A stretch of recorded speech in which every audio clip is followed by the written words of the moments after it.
Hey everybody, welcome back to Imagine the Future. My name is Jeremy Francesi. Thanks for stopping by. We're joined by Eric Dominguez, our senior pen test manager. So we're rolling out a new format today. I'm very excited about it. Obviously, we do our weekly episodes. 2024 opens up a very new segment where we're going to do a This Month in Cyber. And this is going to be a catch-all of the last 30 days of events, essentially across four main areas. One, it's going to be kind of breaches and hacks, events and instances that have taken place the last 30 days. We'll talk at a high level, give you a little bit of a summary so you can kind of stay current on events. Obviously, there are more than we can keep track of, but we'll grab a few that stand out and then we'll unpack it. We'll talk about policy, regulation, GAO, anything changing as it relates to NIST, FedRAMP, executive orders, things that dictate the playbook for cyber. We'll talk tools and tech a little bit, things that may catch our attention, new releases, and then we'll close it out with kind of events and stuff like that. So you can kind of see what's going on in the next couple months, whether it's something AWS is hosting, a local event, virtual, you kind of get the deal. But I hope everybody's doing well. First month of the year, and looking forward to it. Before we get into it, Eric, I'm looking forward to kind of doing this deal. It's been a long time coming of just getting this format together. But how are things? Where's your head at as far as starting off the year? Optimistic, feeling good. Where are you at these days? Man, I am feeling really good with a lot of things. There's a lot of exciting things happening. World of cyber is coming in 2024. So there's going to be some really cool things that we have to look forward to. We'll touch base on a little bit of that. There's some obvious scary things that are happening. So there's just it's exciting. You know, it's not all positive. You know, I mean, like there's some scary breaches that are happening and some data dumps and stuff like that. But Yeah. regardless, it's still exciting, just in the industry in general. Yeah, I think it's fascinating. So look, let's get into it. There's been a lot of breaches the last 30 days, right? We're Mhm. recording this January 26th. If you look at the activity right now, and for those that don't know, there was a resource release, the Cyber Incident Tracker. If you go on that, it's going to make you crazy as far as looking at what is happening and how many organizations are both under attack and experiencing the consequences of a successful adversary identifying an opening. I want to Mhm. talk about a couple though that stand out, and we'll go from there. So if you haven't heard, and if you see me looking down, you're checking us out on YouTube, there's we're going to start bringing a little bit more resources to the table, right, and trying to make this a bit more informative to stimulate the discussion. But look, there were four events, one actually on the cusp of December, that have really caught our attention. One is being called the mother of all breaches, with over 26 billion personal records exposed. If you start looking up Twitter, LinkedIn, and other platforms facing a massive data breach, you'll see this article jump to the top, published around January 21, 22, 20, 23rd. But here's some of the thoughts behind it, right? And so let me see if I can grab my notes. Experts warn that the leaked data, which appeared to be a compilation of records from thousands of previous breaches and data leaks, poses a significant threat. Although there may be numerous duplicate records within the database, the presence of usernames and password combinations is particularly concerning. We'll pick that up in a second with Eric, because we were just talking offline, like you have millions and millions and millions of passwords and usernames, right? There's a Mhm. likelihood that there's some commonalities there. T-Mobile, January 20th, article released by, what source was it? Reuters. T-Mobile data breach exposes about 37 million accounts. Said on Thursday it was investigating a data breach that may have exposed 37 million postpaid and prepaid accounts, and hinted at incurring significant costs related to the incident. Goes on to talk through that the data compromised, it's basic customer data as they word it, name, billing address, email, phone number, and the company has more than 110 million subscribers. So 37 million, it's a significant percentage of their customer base potentially being affected. So these aren't small little drops in a bucket. These are significant hits. And so what I found really fascinating, we'll come back on it, was there were comments associated with Neil Mack, senior analyst of Moody's Investor Services, talking through, while these cybersecurity breaches may not be seismic in nature, it's their frequency of occurrence. In this case, at T-Mobile, it's an alarming outlier relative to telecom peers. Stock price fell 1% last Friday. So there's an economic impact, an enterprise impact. There's obviously a cultural impact, right? And a brand and a marketing Mhm. impact. We'll pick that up. Back to the world of crypto. Crypto seems to constantly be at the top of the list when it comes to cyber hacks, all these different events. Crypto.com, January 22nd article from The Verge released Crypto.com admits over 30 million stolen by hackers. In a new blog, company said that 4,836 Ethereum, 443 Bitcoin were taken. And the thing I found really interesting about this is that in the article it outlines, right, so second source in reference to another, so we got to be careful about what we inherently trust, but there was comments associated with the company's been criticized for vague communication around the hack, which was only officially confirmed yesterday by CEO Chris Marzalek. And so, you know, as we talk about the business impact and the enterprise impact, right, stock price falls, what does that mean? How does that impact the way that the business is run in the market? There's also the communication impact, right? Where cyber hacks are happening on a consistent basis. Like, we have an obligation to communicate, but how we do that matters, right? Going dark, going quiet, trying to you know, just let it slide, or maybe they're just getting their situation under wraps so they can communicate in a more, you know, maybe useful way. But the communication is a big piece of it. And then the last one we're going to talk about, this actually came in December, but I'm gonna carry it over because I think some of the main press started to bring it to the surface early January. The parent company VF Corp, they own North Face and Vans, reported an incident at the height of the holiday season, and they shared that the cyber incident impacted 35.5 million consumers, according to the documents filed with the SEC. While personal data was stolen, the organization emphasized that it doesn't retain or collect social security numbers, bank account information, or payment credit cards. So less about trying to refute that it happened, but more so providing clarification as far as in this breach, what's even available to somebody if they get inside, right? They don't have certain data that to walk away with.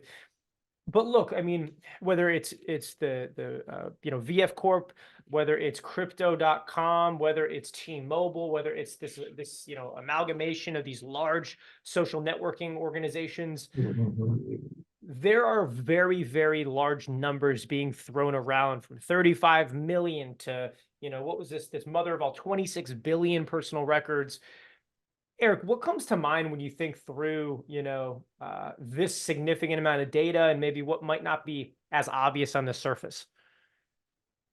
Well, I think one of the things that, from an industry standpoint, that we need to think about, and you know, I don't want to put anyone on, you know, throw anyone under the bus on here, but I urge anyone who's listening to do a little bit of research and see that I would guess most of these companies had some type of compliance regulation in place.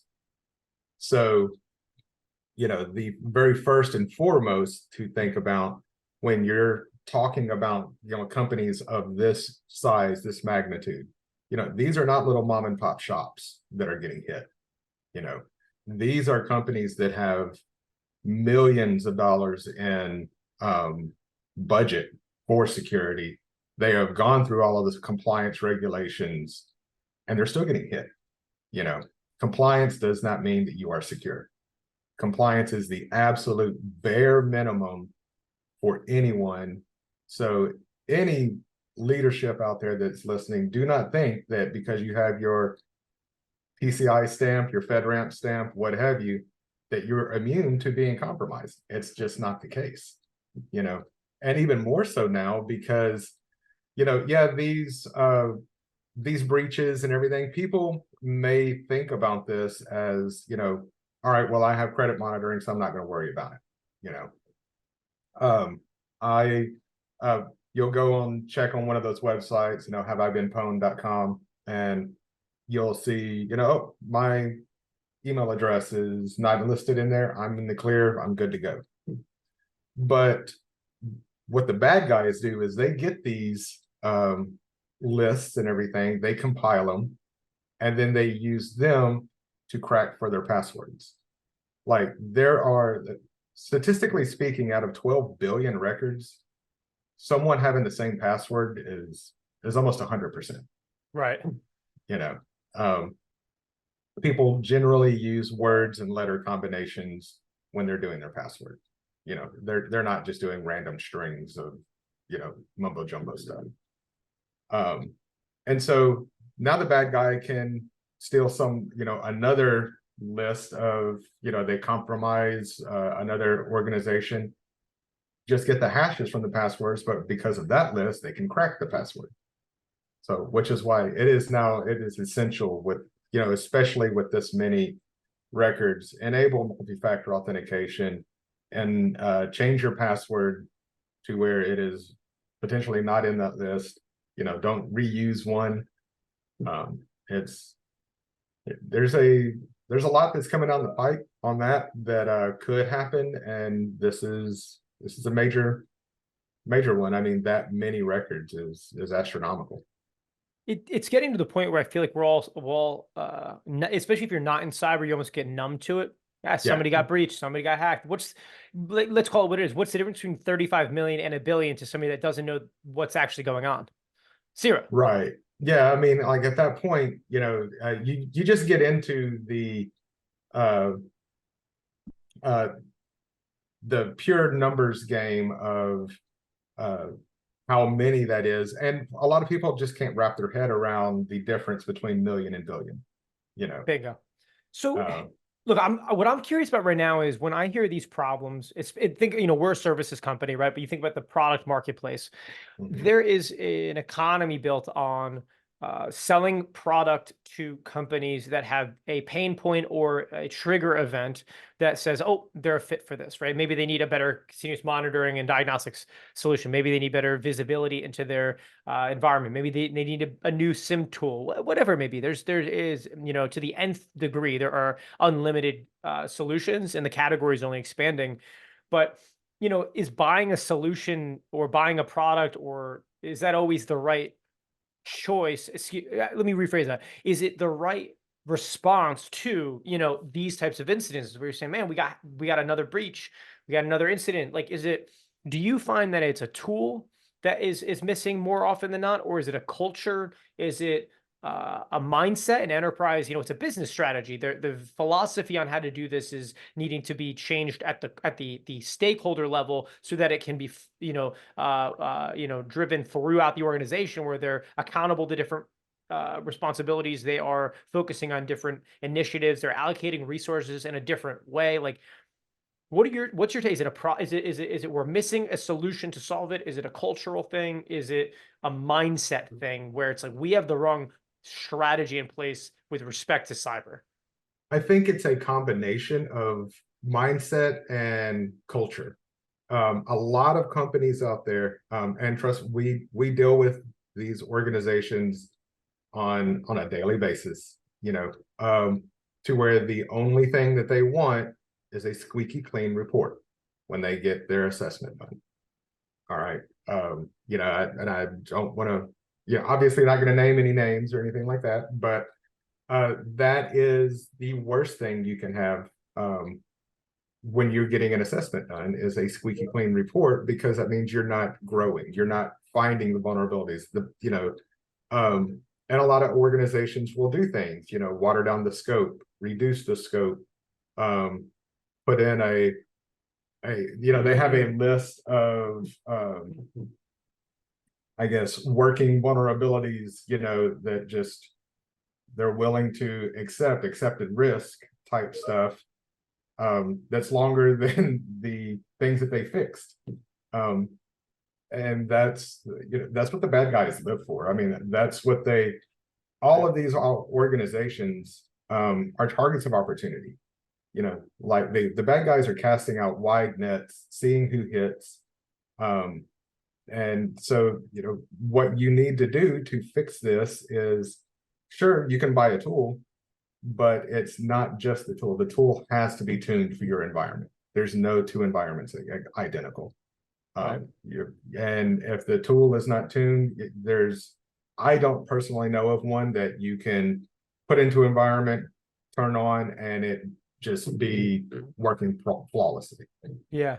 Let me ask you this. I'm curious. So when I left my job originally, started the company, and one of the things that I found early on was that there were people that had a shared perspective on really what I believed was happening in the market. And then there was the others that didn't. And it was impossible for me to effectively support those that didn't. And that core philosophy was, as information becomes more widely accepted and distributed, the role of a sales professional changes. That's not a unique perspective from my vantage point. I think Right. anybody paying attention to the world sees that you're going to depend on a salesperson less. You're going to interact with the on-demand accessible resources along with a peer-to-peer network and group, accelerated beyond measure through COVID because you had to get to a Slack channel, a Teams group, some other form to get to the people that you can talk to in a trusted environment. I just looked at it and said, your entire job should shift from persuasion to enablement by understanding how they consume, the places they consume, the way they tap their peer groups, and understanding the process for how they go from nothing to something, to informed, something informed to something confident, where they're making a great decision.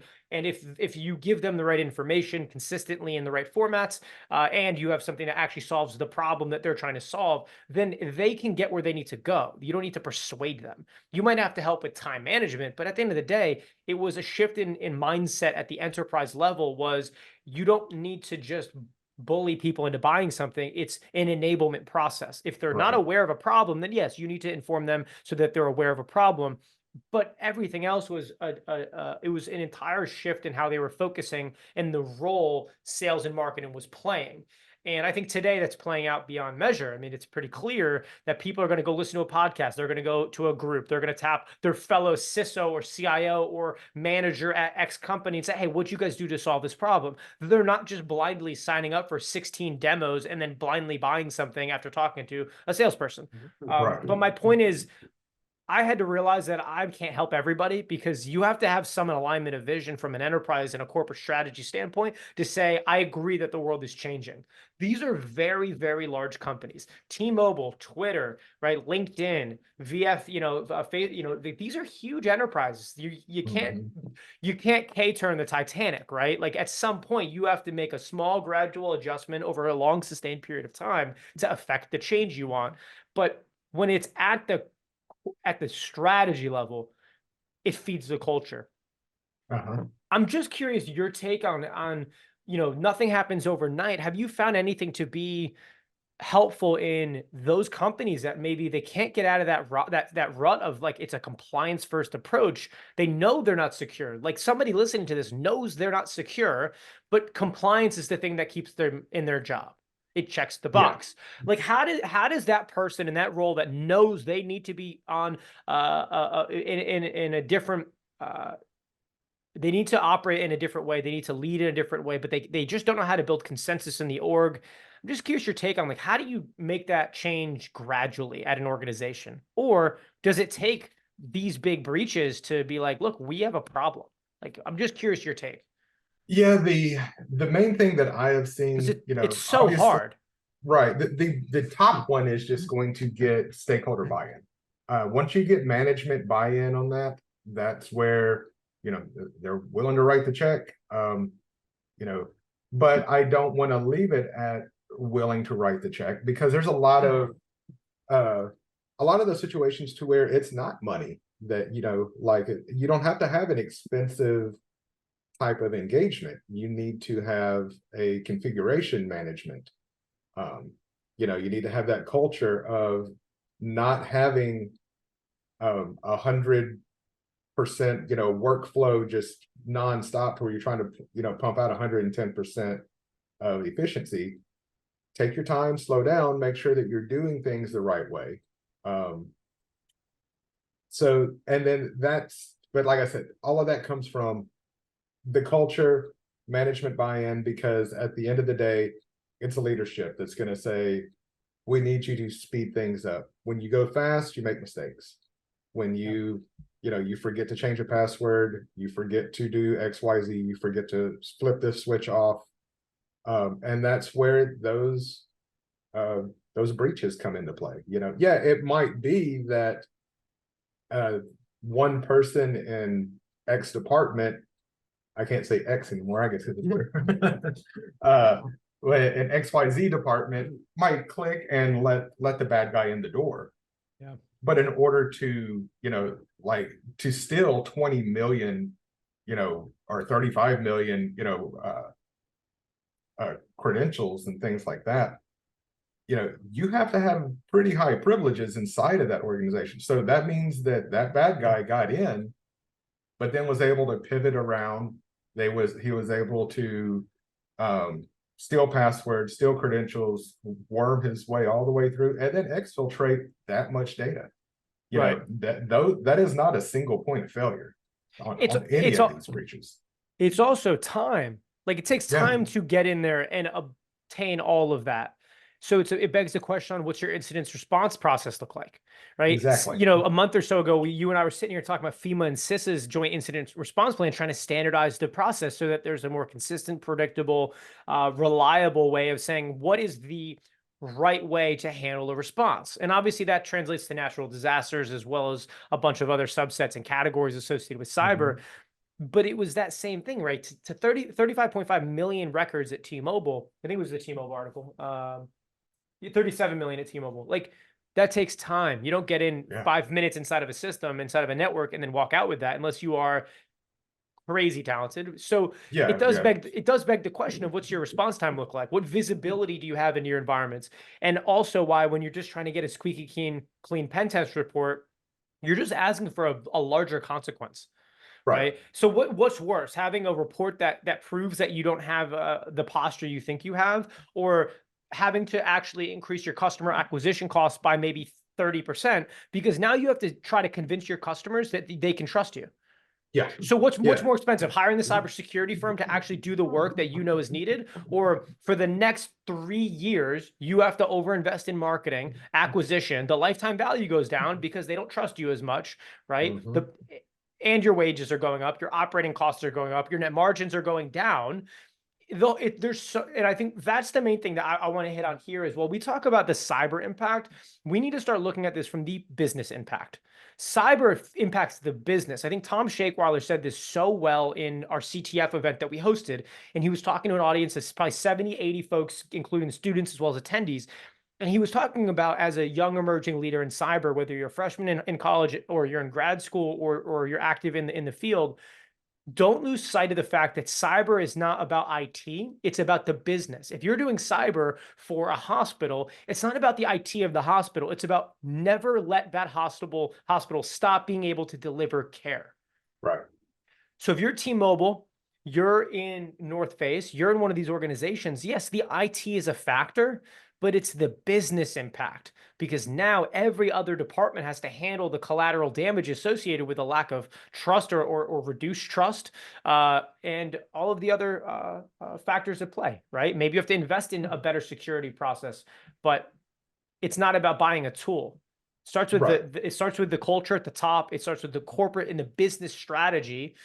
And what's more expensive? Spending the money on a firm that's going to help make sure you're safe because you see the mess that's really going on, or you get the squeaky clean report, and then all of your cost of acquisition and your costs associated with delivery and supporting the actual customer base you're trying to build, that goes up for the next 3 to 10 years potentially, right? Yeah, Because 100%.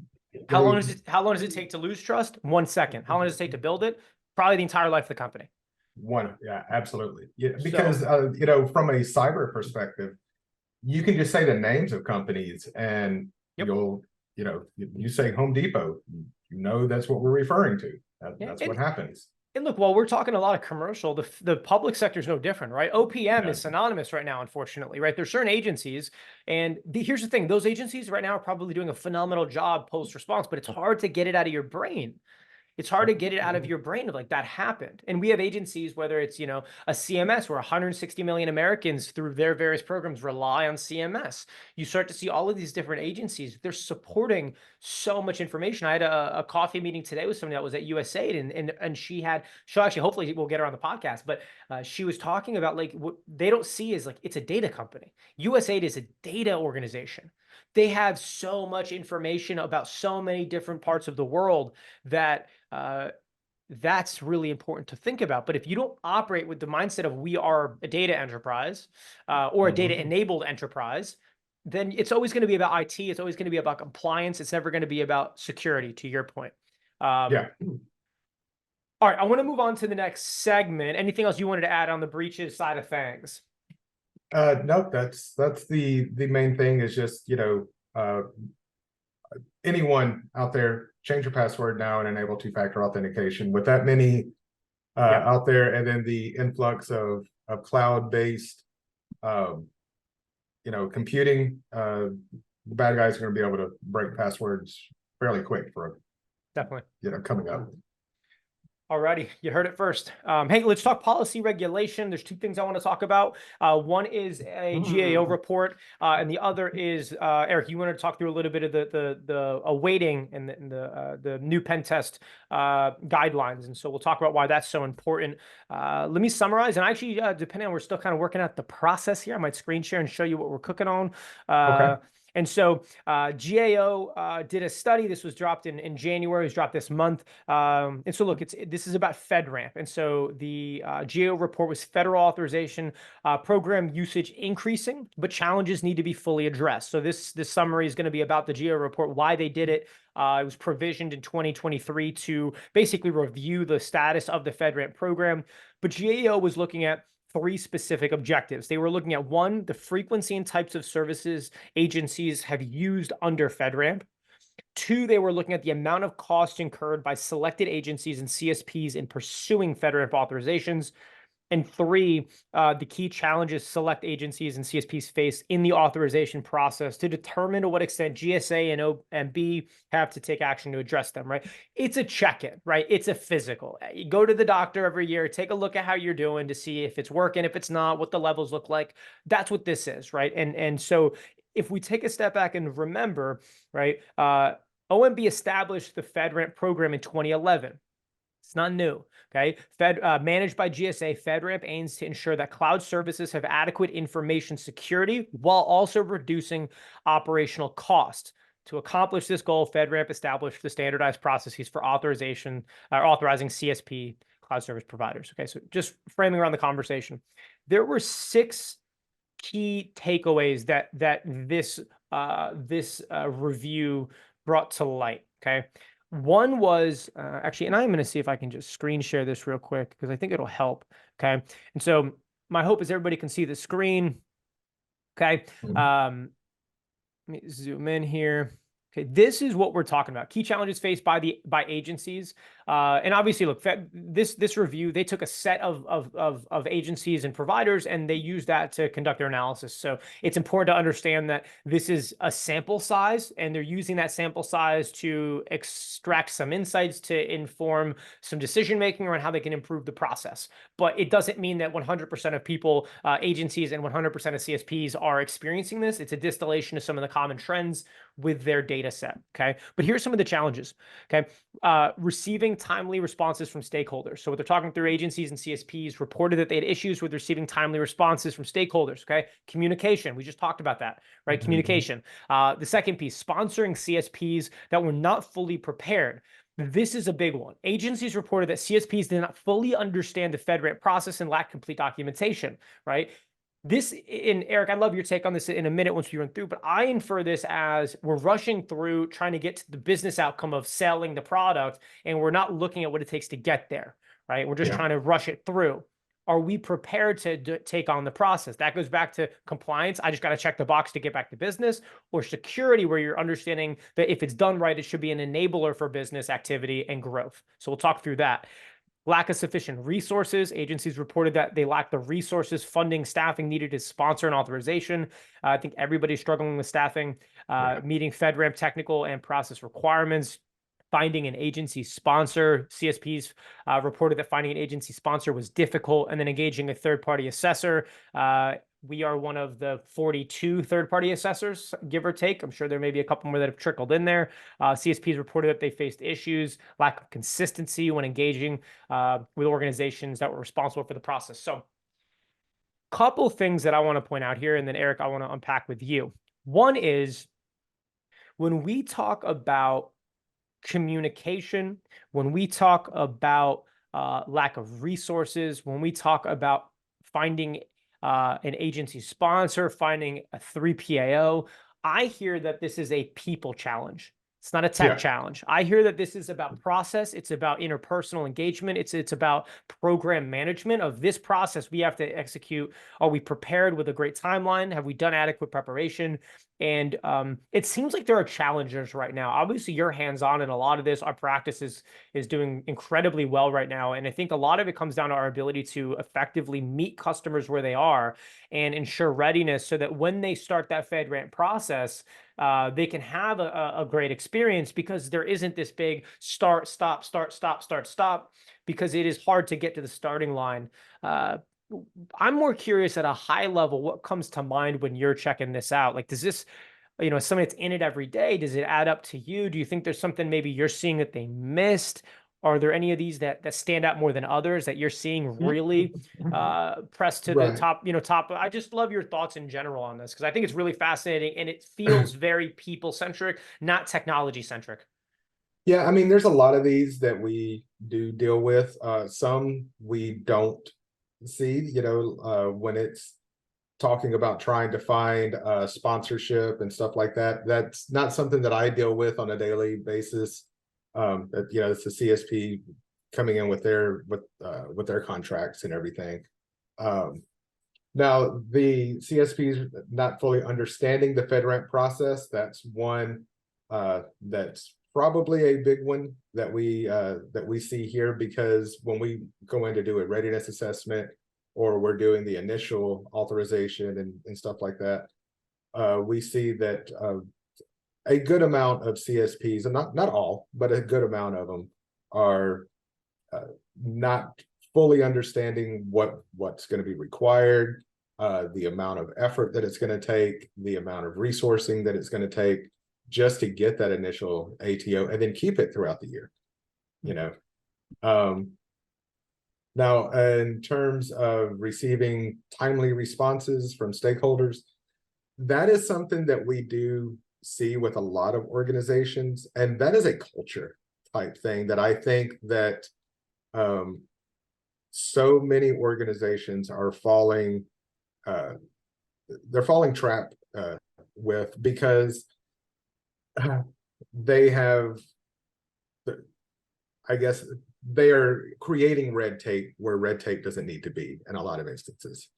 You have an organization that's got 60 VPs, 60 directors, and they all have to sign off on certain things. And that process takes weeks, and by the time that week's process is done, a new problem has arisen. And so now we are things that for a smaller organization, it's a little bit more agile, might take them a couple of weeks to get implemented. Now we're talking in a few months, because once part of this, of the FedRAMP aspect, is that you do need to be fairly I don't want to use the word agile, because I'm sure there's waterfall type of organization, so don't want to overuse development words here, but they need to be very nimble in the sense of, this is what we're doing, we have to accommodate, we have to pivot, we have to switch to get this done to meet within the FedRAMP boundaries.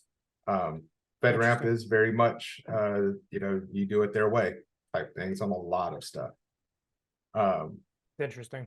Yeah, I want Now, to. go Oh, ahead. you're no, you're good. I want to, before we move on from this, I at some point want to hit this piece because I think engaging third-party assessment organization and the lack of consistency. I think that is such a fascinating topic. It's obviously in our world, and I think the marketplace of third-party assessors, and we hear this from folks that reach out to us and say, we want to work with you guys, is there's this huge continuum, excuse me, not the continuum, there's a huge range of available service providers in this space. You got the big guys, right? That are really, really quite active in this space. And then you have the range all the way down to really like the couple man shops, right? Where they have less of a process in place, less corporate maturity, less to ensure quality, consistency. They're great people, but it's a little bit of a different workflow and it's a little bit of a different process. And we've heard from people that have reached out to us saying, look, we're looking for a reliable partner that can communicate effectively, that can lock arms and get this thing done, because at the end of the day, it's something that you have to have some buy-in on to get done. And if Right. you're trying to herd everybody together, then it just takes 18 months. And we see this firsthand. It shouldn't be taking you 18 months, Right. right? But was there something you wanted to finish up before we close out on the third-party assessor side of things, and maybe what the market looks like? Uh, and I have to be very careful with wording here. Okay. I One of the things that I have seen, and I'll bear in mind that this is not from a uh, documentation standpoint. This is from the penetration testing standpoint. I'm the, manager over the penetration testing team. Um, One of the things that we see is a lack of consistency in that regard as to what people are actually testing, the way they are testing it. We've had clients that when we started doing things, I came in and said, "Hey, we've been FedRAMP for years and we've never had to do this. This XYZ portion of the penetration test." And we go back and we say, "Okay, well, we want to double check and make sure that we're not overstepping our bounds." We'll ask PMO or something like that. It's like, "Hey, this is what we've always done. Are we in the wrong?" And PMO comes back and says, "Nope, you are absolutely right. Whoever wasn't doing that was in the wrong." Right. And so now that sets up a very difficult conversation to have with your client when you're like, "Hey, you guys have been doing it wrong. I'm sorry." And so now they're not prepared. They're going to have a slew of findings because that part of the environment has never been tested, or it wasn't properly tested, rather, is a better way of saying it. Everything is tested, but it just hasn't been tested to our standard. And so when and I think that's the consistency aspect that they were referring to, at least from a technical side. Yeah. We FedRAMP puts out a bunch of stuff, but the language is left up to interpretation in a lot of ways. We've ran into issues with that, and that's something that I hope with the new pen test guidance coming out that they are going to fix a lot of that. And because the penetration testing aspect is pretty binary, it's either you have a finding or you don't. There's no you can interpret an SOP, your policy of how you do something. But if you are looking at a CVS and you say, "All right, is this is it vulnerable or it's not?" And it's very binary in that regard. So I think the penetration test guidance should be very binary in that regard and just leave up to interpretation certain areas, but the entire guidance shouldn't be binary, or shouldn't be interpreted, rather. It's a perfect segue. So you mentioned that, we're waiting on the release of the new pen test guidelines. Obviously that's really critical, but talk to me about what's so important about it from your vantage point as a practitioner in this space, and maybe tie it into maybe the perspective of why the end customer on our side and somebody that's receiving the assessment support or going through FedRAMP, why it matters to them. Right. So this one is there's a lot of big changes that are coming on this because we are going into NIST 853 revision 5. And so now we also have red team requirements with the penetration test that we'll need to do. And the red team requirements are obviously going to go hand in hand with the penetration test requirements. And so figuring out what FedRAMP wants us to do on both sides of that coin is the biggest hurdle right now. We do have clients that are coming to us saying, we know that we're going to have red team requirements. We just don't know what we need to do. We don't know if we need to contract it out. Can we do it in-house? And if we are doing it in-house, what does FedRAMP want us to do? How deep down the rabbit hole do we need to go? Because when you look at general red team type stuff, look at like the MITRE attack framework, the amount of areas that you need to test, it gets massive pretty quick. And so we, finding out what FedRAMP wants us to do, where we are able to, do they want us to go deep down the rabbit hole on every single thing? Are there only certain aspects that they want us to test? those are the main things that we're looking forward to. And then, like I alluded to a minute ago, a lot of the language is vague. A lot of the language is left up to interpretation. We are hoping that some of the interpretive language is going to be redefined to where we have something to take to the clients, and obviously the client can take to us, like if we are pushing the boundary too far to where we don't need to do that much testing, we'll throttle back as needed. I don't like doing that. To me, if you're going to pay for a pen test, it makes sense just to test everything possible. But I understand, that there does need to be a line drawn somewhere. So of course, I hear that. It's gonna be interesting. Obviously, the second we know more, we'll be coming on live to talk through it. But I think it's a good segue and kind of closing some things out. For the sake of time, given where we're at in the episode, we're gonna jump past the tools and tech segment and just kind of close out with some events and general thoughts. But moving forward, we are going to take stock of kind of the tools that are supporting this space, releases, features, insights, different maybe applications for how we can approach different things. And so I do think we're going to put a lot into that segment. But for right now, look, let's close out with some events. There's two I'm going to bring to the surface. One is Rocky Mountain Cyber, February 19th. I know we're going to have a bunch of folks out there. It looks like a great event. I think for a lot of you listening, you've probably been to it and or you are familiar with it. And the second one, which I'm going to bring the majority of our attention to, is actually an event we are speaking at and we're very excited about. But Acquia, in partnership with AWS, is putting together the 2024 Cloud Compliance Summit, Level Up and Scale with FedRAMP. This is March 19th. Okay, so March 19th, got what, probably 2 months and change. So it's going to come up fast. There's a live option. It's also going to be a virtual option. There's also going to be a live option if you're in the Arlington, Virginia area at AWS HQ2. Packed lineup. Okay, I'm going to read out a little bit of what we are expecting for the folks that are going to be there. We are speaking Eric and Adam.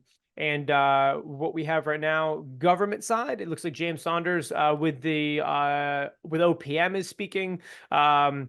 Let's see who else. Justin Finelli with the Navy. Maria Roat, who's former U.S. Deputy Federal CIO and FedRAMP Director. She spent a good amount of her time at DHS. She is brilliant. So I'd be excited to see what she has that she's speaking about. But she's had a long and successful career. Phyllis Lee, Shantae Singletary with CMS. And then there's a number of contributors from Acquia that are speaking, AWS that's speaking, Travis Howerton at RegScale, and Zayed Nabis with Data Lock Consulting Group. So look, it's going to be a great event. I'd expect 100 plus or so that are going to be there. And we are very excited to be talking about kind of that stage after the assessment to make sure that you can continue to find yourself on offense and what happens with the continuous monitoring, what happens in the organization, and how do you enable growth post-authorization. And so March 19th, we'd love to see you there.